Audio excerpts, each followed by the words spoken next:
"Tuppence," said Tommy. "We shall have to move into a much larger office." "Nonsense," said Tuppence. "You mustn't get swollen-headed and think. You are a millionaire just because you solved 2 or 3 twopenny halfpenny cases with the aid of the most amazing luck. What some call luck, others call skill.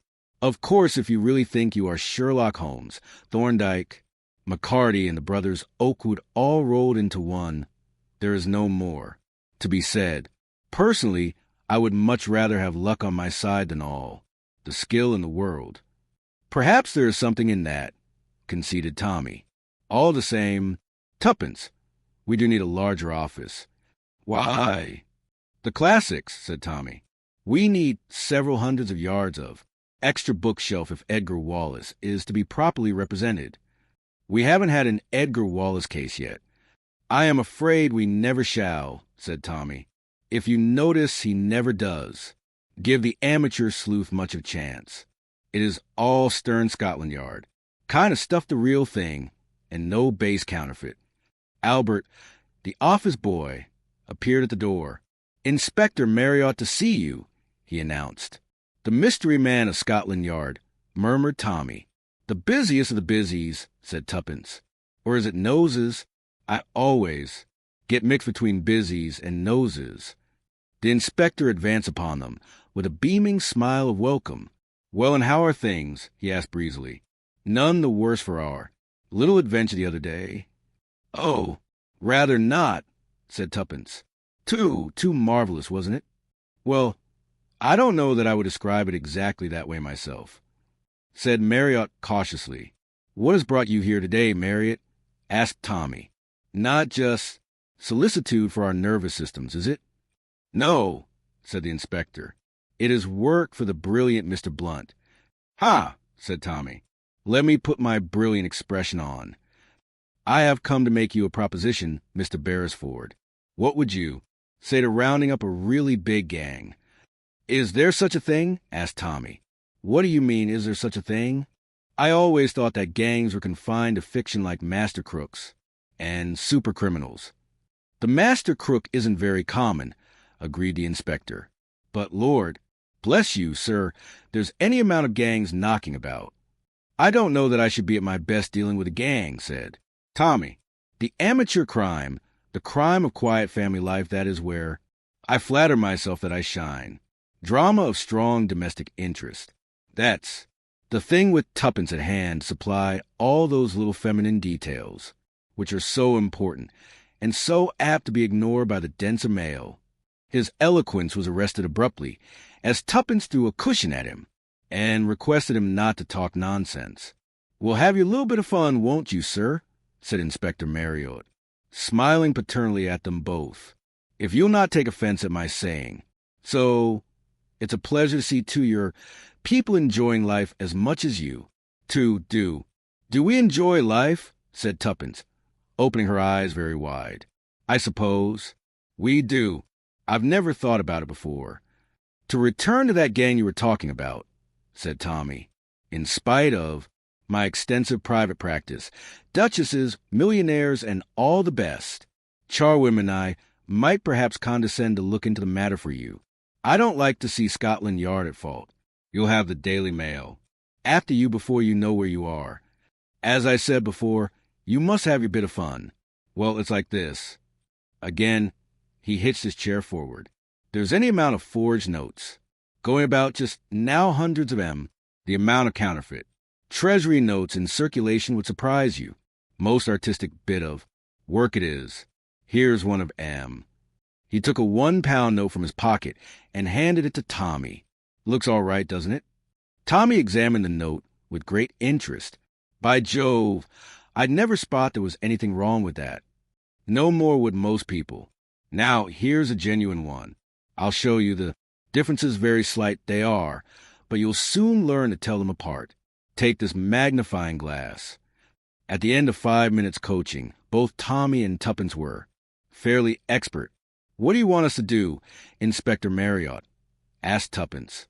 "Just keep our eyes open for these things."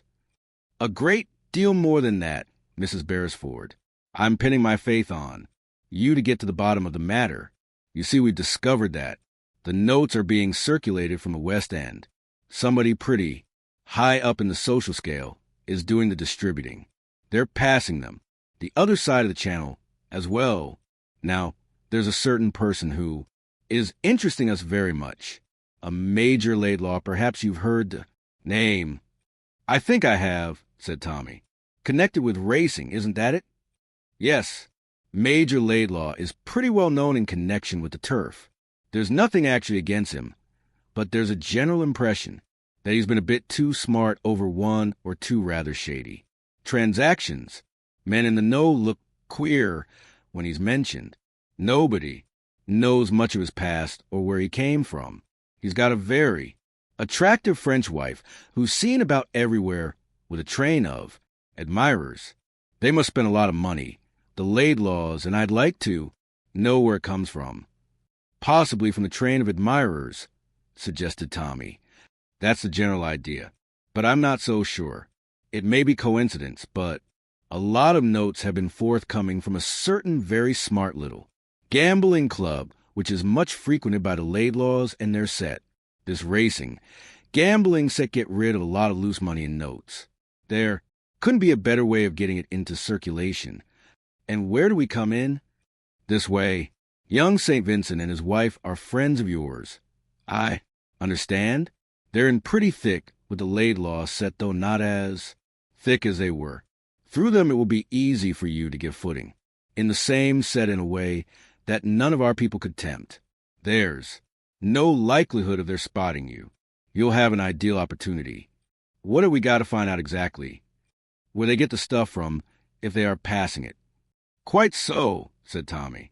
Major Laidlaw goes out with an empty suitcase. When he returns, it is crammed to the bursting point with treasury. Notes. How is it done? I sleuth him and find out. Is that the idea? More or less. But don't neglect the lady and her father, M. Harrowlade. Remember the notes are being passed on both sides of the channel. My dear Marriott, exclaimed Tommy reproachfully. Blunt's brilliant. Detectives do not know the meaning of the word neglect. The inspector rose.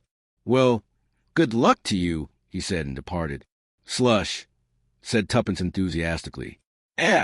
Said Tommy perplexed. Counterfeit money, explained Tuppence.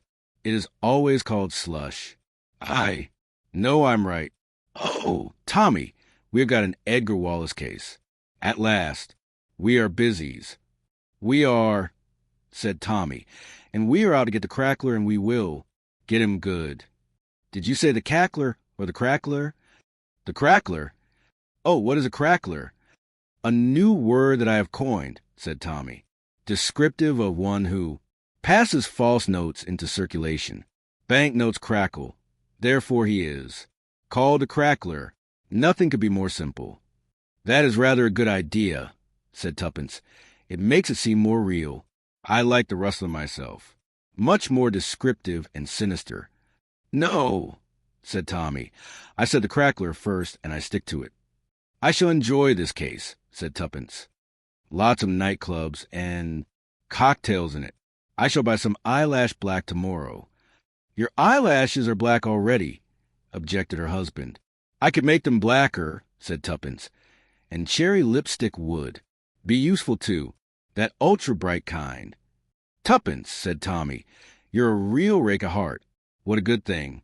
It is that you are married to a sober, steady, middle-aged man like myself. You wait, said Tuppence. When you have been to the Python Club a bit, you mayn't be so sober yourself. Tommy produced from a cupboard various bottles, 2 glasses, and a cocktail shaker. Let's start now, he said. We are after you, crackler, and we mean to get you. Making the acquaintance of the Laidlaws proved an easy affair. Tommy and Tuppence, young, well-dressed, eager for life, and with apparently money to burn, were soon made free of that particular coterie in which the Laidlaws had their being.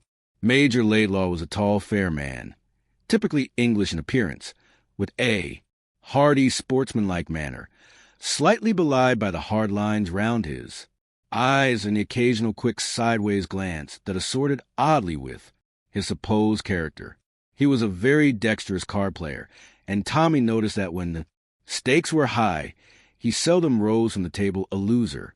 Marguerite Laidlaw was quite a different proposition.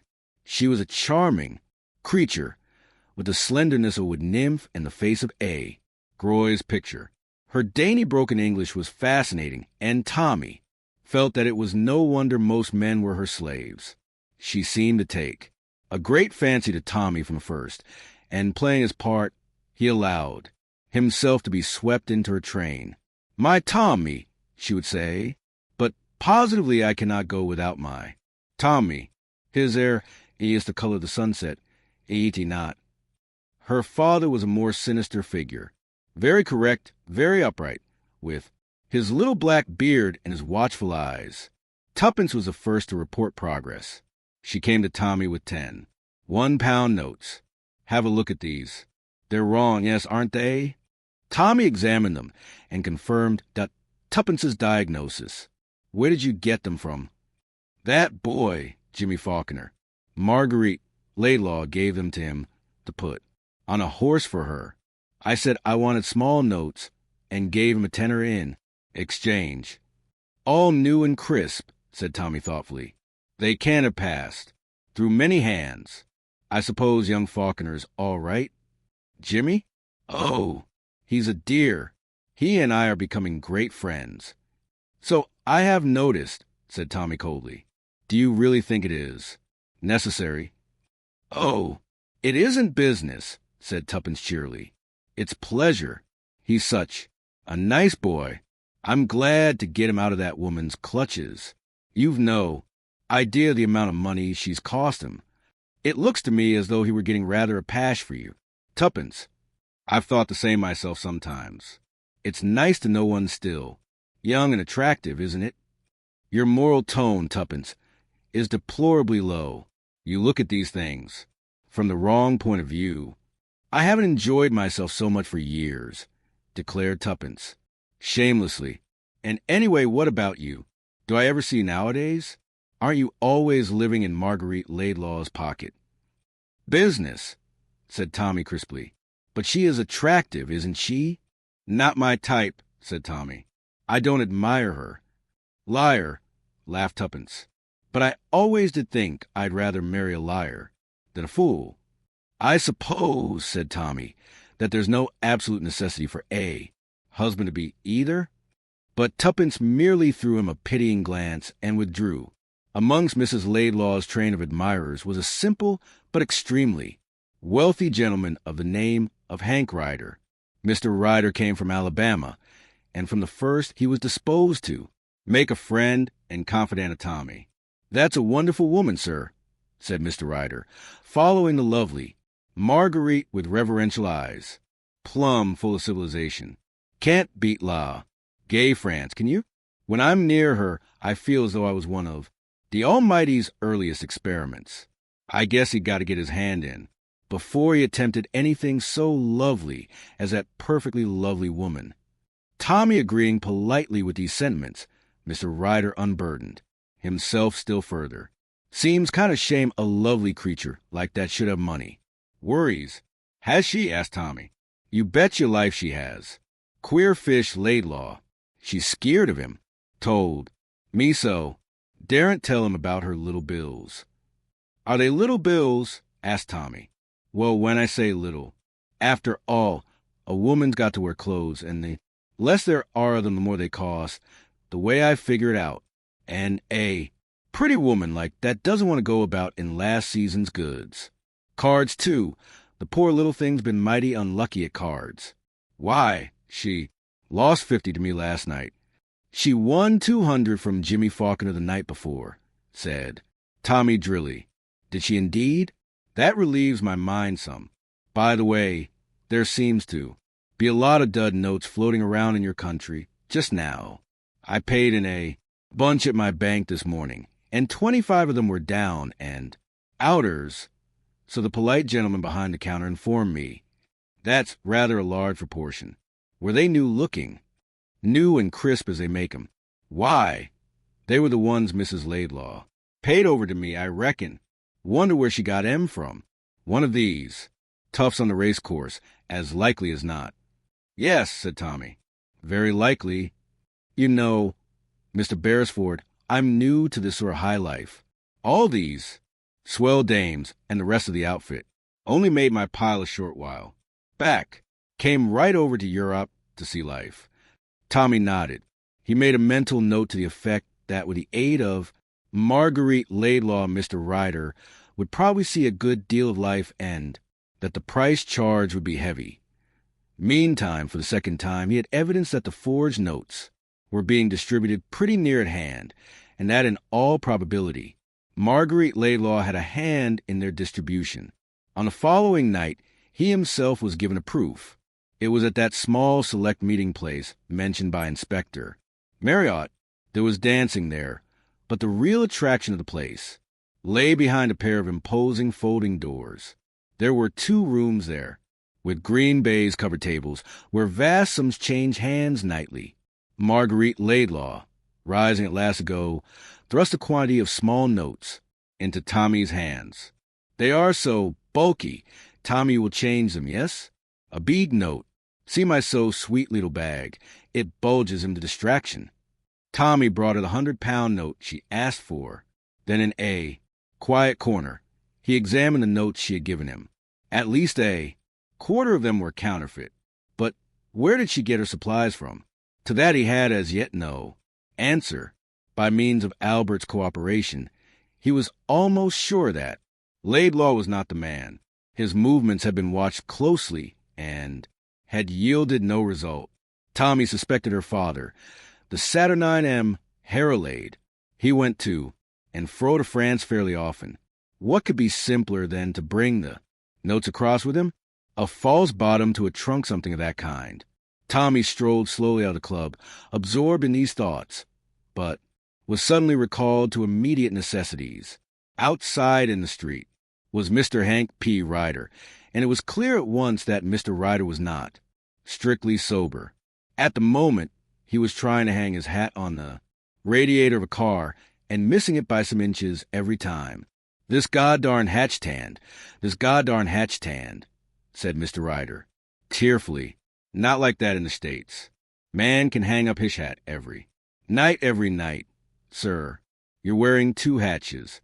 Never seen a man wearing 2 hats before. Mush perfect climate.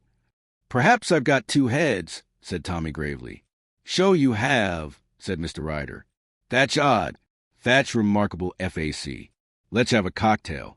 Prohibition, that's what's done me in. I guess I'm drunk, constitutionally drunk. Cocktail schmicks and mangels. Kiss.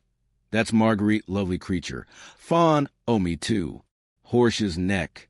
2 martinis, 3 road to ruin snow. Roadstow room mixed 'em all in a beer tankard. Bet me I wouldn't I shade to hell. I shade dash. Tommy interrupted. That's all right, he said soothingly. Now what about getting home? No home to go to, said Mr. Ryder sadly, and wept. What hotel are you staying at? Asked Tommy. Can't go home, said Mr. Ryder. Treasure hunt. Swell thing to do. She did it. Whitechapel, White Harch. Whitehead Shoro to the grave dash. Never mind that, said Tommy. Where are you dash? But Mr. Ryder became suddenly dignified. He drew himself erect and attained a sudden miraculous command over his speech. Young man, I'm telling you, Margie took me in her car treasure. Hunting. English aristocracy all do it. Under the cobblestones. 500 pounds. Solemn thought. 'Tis solemn thought. I'm telling you, young man, you've been kind to me. I've got your welfare at heart, sir, at heart. We Americans dash. Tommy interrupted him this time with even less ceremony. What's that you say? Mrs. Laidlaw took you in a car? The American nodded with a kind of owlish solemnity. To Whitechapel? Again that owlish nod. And you found 500 pounds there? Mr. Ryder struggled for words. As she did, he corrected the questioner. Left me outside. Outside the door. Always left outside. It's kinder sad. Outside, always outside. Would you know your way there? I guess so. Hank Ryder doesn't lose his bearings dash. Tommy hauled him along unceremoniously. He found his own car where it was waiting, and presently they were bowling eastward. The cool air revived Mr. Ryder. After slumping against Tommy's shoulder in a kind of stupor, he awoke clear-headed and refreshed. "Say, boy, where are we?" he demanded. "Whitechapel," said Tommy crisply. "Is this where you came with Mrs. Laidlaw tonight?" "It looks kinder familiar," admitted Mr. Ryder, looking round. "Seems to. Me, we turned off to the left somewhere down here. That's it, that. Street there." Tommy turned off obediently. Mr. Ryder issued directions. "That's it. Sure. And round to the right. Say, aren't the smells awful?" "Yes. Past the pub at the corner sharp round, and stop at the mouth of that little alley. But what's the big idea?" "Hand it to me. Some of the oof. Left behind? Are we going to put one over on them?" "That's exactly it," said Tommy. "We're going to put one over on them. Rather a joke, isn't it?" "I'll tell the world," assented Mr. Ryder, "though I'm just a mite hazed. About it all," he ended wistfully. Tommy got out and assisted Mr. Ryder to alight also. They advanced into the alleyway. On the left were the backs of a row of dilapidated houses, most of which had doors opening into the alley. Mr. Ryder came to a stop before one of these doors. "In here she went," he declared. "It was this door I'm plumb certain of. They all look very alike," said Tommy. "Reminds me of the story of the soldier and the princess. You remember, they made a cross on the door to show which one it was. Shall we do the same?" Laughing, he drew a piece of white chalk from his pocket and made a rough cross low down on the door. Then he looked up at various dim shapes that prowled high on the walls of the alley, one of which was uttering a blood-curdling yawl. "Lots of cats about," he remarked cheerfully. "What is the procedure?" asked Mr. Ryder. "Do we step inside?" "Adopting due precautions, we do," said Tommy. He glanced up and down the alleyway, then softly tried the door. It yielded. He pushed it open and peered into a dim yard. Noiselessly he passed through, Mr. Ryder on his heels. "Gee," said the latter, "there's someone coming down the alley." He slipped outside again. Tommy stood still for a minute, then hearing nothing went on. He took a torch from his pocket and switched on the light for a brief second. That momentary flash enabled him to see his way ahead. He pushed forward and tried the closed door ahead of him. That too gave, and very softly he pushed it open and went in. After standing still a second and listening, he again switched on the torch, and at that flash, as though to give signal, the place seemed to rise round him. 2 men were in front of him. 2 men were behind him. They closed in on him and bore him down. "Lights!" growled a voice. An incandescent gas burner was lit. By its light Tommy saw a circle of unpleasing faces. His eyes wandered gently round the room and noted some of the objects in it. "Ah," he said pleasantly, "the headquarters of the counterfeiting industry, if I am not mistaken." "Shut your jaw," growled one of the men. The door opened and shut behind Tommy, and a genial and well-known voice spoke. "Got him, boys. That's right. Now, Mr. Busy, let me tell you you're up against it." "That dear old word," said Tommy. "How it thrills me. Yes, I am the mystery man of Scotland Yard. Why, it's Mr. Hank Ryder. This is a surprise. I guess you mean that, too. I've been laughing fit to bust all this evening leading you here like a little child, and you so pleased with your cleverness. Why, Sonny, I was on to you from the start. You weren't in with that crowd for your health. I let you play about for a while, and when you got real suspicious of the lovely Marguerite, I said to myself, now's the time to lead him to it. I guess your friends won't be hearing of you for some time. Go to do me in? That's the correct expression, I believe. You have got it in for me. You've got a nerve, all right. Not we shan't attempt violence. Just keep you under restraint, so to speak. I'm afraid you're backing the wrong horse, said Tommy. I've no intention of being kept under restraint, as you call it. Mr. Ryder smiled genially. From outside a cat uttered a melancholy cry to the moon. "Banking on that cross you put on the door, sonny," said Mr. Ryder. "I shouldn't if I were you, because I know that story you mentioned. Heard it when I was a little boy. I stepped back into the alleyway to enact the part of the dog with eyes as big as cartwheels. If you were in that alley now, you would observe that every door in the alley is marked with an identical cross." Tommy drooped his head despondently. "Thought you were mighty clever, didn't you?" said Ryder. As the words left his lips, a sharp rapping sounded on the door. "What's that?" he cried, starting. At the same time, an assault began on the front of the house. The door at the back was a flimsy affair. The lock gave almost immediately, and Inspector Marriott showed in the doorway. "Well done, Marriott," said Tommy. "You were quite right as to the district. I'd like you to make the acquaintance of Mr. Hank Ryder, who knows all the best fairy tales. You see, Mr. Ryder," he added gently, "I've had my suspicions of you.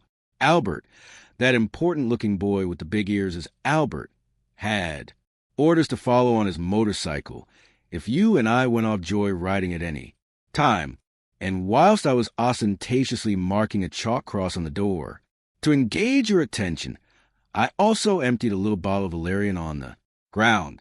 Nasty smell, but cats love it. All the cats in the neighborhood were assembled outside to mark the right house when Albert and the police arrived." He looked at the dumbfounded Mr. Ryder with a smile, then rose to his feet. "I said I would get you, Crackler, and I have got you," he observed. "What the hell are you talking about?" asked Mr. Ryder. "What do you mean, Crackler?" "You will find it in the glossary of the next criminal dictionary," said Tommy, etymology doubtful. He looked round him with a happy smile. "And all done without a nose," he murmured brightly. "Good night, Marriott. I must go now to where the happy ending of the story awaits me. No reward like the love of a good woman, and the love of a good woman awaits me at home. That is, I hope it does, but one never knows. Nowadays, this has been a very dangerous job. Marriott, do you know Captain Jimmy Faulkner? His dancing is simply too marvelous, and as for his taste in cocktails, Yes, Marriott, it has been a very dangerous job."